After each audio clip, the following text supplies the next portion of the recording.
তামিম এসছে, তামিমের ইচ্ছা ছিল যে সে বোর্ডে আসবে এবং হলে প্রেসিডেন্ট হয়েই আসবে, সেটাই হলো। কেবলমাত্র 3 মাসের জন্য, ওদের খেয়াল রাখতে হবে কিন্তু সে এখানে কিন্তু এসছে একটা উদ্দেশ্য সাধন করবে বলে সরকার তাকে এখানে বসিয়েছে একটা সুষ্ঠু নির্বাচন করার জন্যই, যে তাকে এখন এই 3 মাসের মধ্যে তার যে ক্রিকেট রিলেটেড যে পরিকল্পনা সেটা বাস্তবায়ন কতখানি করতে পারবে আমি আমি সন্দিহান। এখানে তার গুরু দায়িত্ব হবে ইলেকশনটাকে সুষ্ঠুভাবে করা। এখন ইফ হি নোজ যে তার দায়িত্বটা কেবলমাত্র সীমাবদ্ধ সীমাবদ্ধ ইলেকশনটাকে কার্যকরী করা, এখন সেটা করতে গেলে আমি জানি না এই এই এইটার জন্য তামিম ইকবাল কিংবা তার দল is the best 11 two accomplish this job of conducting in election are not, সেটা আমি বলতে পারবো না যে এই 11 জনকে দিয়ে একটা সুষ্ঠু একটা ইলেকশন হবে এবং এটাই সেই দল, এটা আমি বলতে পারছি না। তবে ইয়েস, তামিম ইকবাল যদি নিশ্চয়ই ইলেকশন করবে, এখানে যারা আছে এই 11 জনের মধ্যে অনেকেই সেই ইচ্ছা পোষণ করছে নিশ্চয়ই মনে মনে যে তারা ইলেকশন করবে, অনেক হয়তো প্রকাশও করেছে। তো সেটা যদি হয় তাহলে যে ব্যাপারটা হচ্ছে যে এখানে একটা কনফ্লিক্ট ইন ইন্টারেস্টের ব্যাপার চলে আসছে,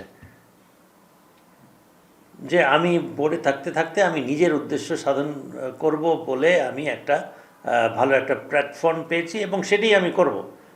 তো আমার বোর্ডের জন্য যে কাজ, বিশেষ করে ইলেকশন ফেয়ার ফ্রি ইলেকশন হবে, এটার জন্য যে আমাকে দায়িত্ব দেওয়া হচ্ছে সেটা কতখানি আমি পালন করতে পারবো কিংবা আমার কতখানি সেদিকে ইচ্ছা আছে, that I am not too sure about that. এখন এখানে frankly speaking 3 months is too short a time. এখন সব কিছু হচ্ছে তামিম ইকবাল ইস্যু নিয়ে। এখন তামিম ইকবাল এই 3 মাসে কী চমকটা করবে আমি দেখতে চাই, পার্টিকুলারলি ইলেকশন রিলেটেড। লাস্ট বোর্ডের ব্যাপারে তামিম ইকবালের একটা বড় একটা অভিযোগ ছিল যে ইট ওয়াজ অ্যান ইলিগাল বোর্ড, এবং যারা বোর্ডে ছিল তারা ইচ্ছা মতো অনেক কিছুই করেছে, সরকারের তরফ থেকে তারা বিশেষ কিছু ইয়ে পেয়েছে, অগ্রাধিকার পেয়েছে, and so on and so forth. And to him that was an irregular and illegal board. What is this board in that case? It is similar kind of a thing. And বুলবুলের ব্যাপারে তার ঘোরতর ইয়ে ছিল যে এখন he is more or less replaceable in the same manner. এখন বুলবুল থাকতে একটা election হয়েছিল, সেই ইলেকশনটাকে মানা হয়নি, অনেকভাবেই বলা হয়েছে এটা irregular illegal. This I am saying যে লেটস সি 3 মাসে তামিম ইকবাল ইলেকশন রিলেটেড যে তার ফাংশনসটা কীরকম করে। প্রথমেই তো হচ্ছে conflict in interest, he has expressed his desire to contest. তো সেটা কি হলো? ঠিক হলো? আমার মনে হয় যে যারাই আসে, আমার মনে হয় তাদের মুখ্য উদ্দেশ্যটা ক্রিকেট ডেভেলপমেন্ট, ক্রিকেটের কতখানি উন্নতি হবে, কতখানি সেই লক্ষ্যে কমিটেড, এটা রিয়েলি হার্ড টু সে। এটা আমি স্ট্রেটভাবে, কিন্তু আমরা তো খুব একটা দেখতে পারিনি। অনেক অভিজ্ঞ লোকজন, অনেকে এক্সপিরিয়েন্স ক্যাপ্টেন্সও হয়েছেন, অনেক এক্সপিরিয়েন্স ক্যাপ্টেনদের আগেনস্টে দুর্নীতিরও কিছু অভিযোগ রয়েছে। আমার মনে হয় যে এটা ভুলে যাওয়ার মতো না, এটা I am sure we all know. সুতরাং খুব একটা আমরা বলতে পারবো না যে এই বোর্ডের সময় হয়তোবা মেবি সাবির হোসেন চৌধুরী সাহেব যখন ছিলেন কিংবা যে সময় আলী আসগর লবি সাহেব ছিলেন, আমরা কিছুটা প্রফেশনালিজম সেই সময় দেখেছি। সাবির হোসেন চৌধুরী সাহেবের সময় যে সময় আমরা টেস্ট স্টেটাসটা পেয়েছি, সে সময় আমরা দেখেছি ভালো বোর্ডের, এখানে অনেক কৃতিত্ব দিতে হবে সেই বোর্ডকে।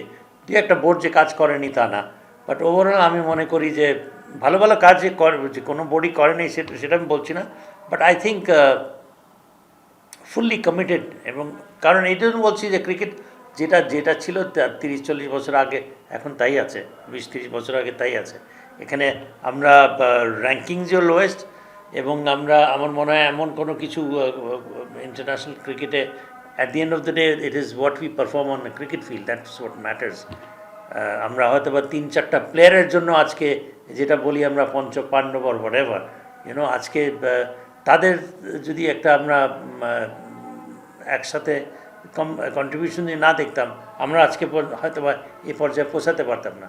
আমি বলতে পারবো না যে কোনো একটা বোর্ডের কারণে আমরা আজকে ক্রিকেট কিছু একটা অ্যাচিভ করেছি। আমরা অ্যাচিভ করেছি ফিউ ইন্ডিভিজুয়াল প্লেয়ার্সদের জন্য। না দেখেন, বুলবুল যেরকম, বুলবুল তো তাকে এখানে এনে প্রেসিডেন্ট করা হয়েছে। বুলবুল তো কোনো সময় সে ইচ্ছা প্রকাশ করে নাই, এবং সে প্রথম দিকে তাকে দেখছিলাম যে রিয়েলি নতুনত্ব কিছু আমরা দেখতে যাচ্ছি, তাকে সময় দেওয়া হয়নি, এবং কতখানি পারত সেটা সময় বলতো। ফারুককেও যেভাবে সরানো হয়েছে সেটাও আমার মনে হয় যে এটা ঠিক ছিল না, এবং ফারুকের বিরুদ্ধে আমার মনে হয় প্রয়োজনের বেশি তাকে অভিযুক্ত করে সরানোটা এটা একেবারেই রুচিসম্মত ছিল না। আমি বলছি না যে সে থাকলে অনেক কিছু করে ফেলতো, no, everybody had their little দোষ ত্রুটি মিলিয়ে সবার। কিন্তু আই থিঙ্ক যে এই তামিম ইকবাল এখন যদি তাকে ফুল টেনিওর, তাকে পুরোপুরিভাবে যদি কাজ করতে দেওয়া হয়, দেখি আমার মনে হয় যে ইন্টারন্যাশনাল লেভেলে ক্রিকেট খেলেছে, সে ভালো জানে, সবচেয়ে বেশি ভালো সে জানবে যে what is the best thing to do for cricket, to improve and take cricket to another level. এবং সে যদি জায়গা মতো বসে, সে যদি এটাকে তার প্ল্যানসগুলোকে যদি এক্সিকিউট করতে পারে, it's no rocket science, but তার মধ্যে সে লিডারশিপ কোয়ালিটিস আছে কিনা, বিকজ একা সে পারবে না। একা আপনি একটা 100 মেরে টিমকে জেতাতে পারেন, কিন্তু আপনি একা বোর্ডে এসে আপনি একা বোর্ডকে সাকসেসফুল করতে পারবেন না। আপনাকে 11 জন মিলে কাজ করে আপনাকে উদ্দেশ্য সাধন করতে হবে। সেটা কতখানি পারবে, will have to wait and see. তার সাপোর্ট দরকার হবে। He is an aggressive guy. আমার মনে হয় যে ক্রিকেটার্সদের জন্য আমরা তো প্রথমেই দেখলাম যে সে প্লেয়ার্সদের বেনিফিট, উইচ ইজ ফ্যান্টাস্টিক, এবং এটাই তো দরকার প্লেয়ারদের, greater interest of the player. সেটা যদি ফুল ফ্লেজেড প্রেসিডেন্ট হয়ে যদি সে কাজ করে, তার থেকে ভালো কিছু আমরা আশা করতে পারি। বাট এই 3 মাসের জন্য তামিম ইকবাল, আই থিঙ্ক এখানে he will try and C how he can what he can do to ensure that say election করে এবং ইলেকশনটা যেন জেতে। ইলেকশন যে সুষ্ঠু ইলেকশন হবে তার একার হাতে না, বাট আমি খুব একটা এখানে আশাবাদী না যে এই 11 জনকে দিয়ে সুষ্ঠু একটা ইলেকশন, অনেকেই কিন্তু ইলেকশন করবে। সো সেখানে গোড়ায় গলদ এখানেই হচ্ছে গিয়ে কনফ্লিক্ট অফ ইন্টারেস্ট, অ্যান্ড এখানে আমি ফেয়ারনেস এর আমি কোনো কারণ নাই। যদি মেডিকেল কিছু হয়ে যায় তো হয়ে গেল।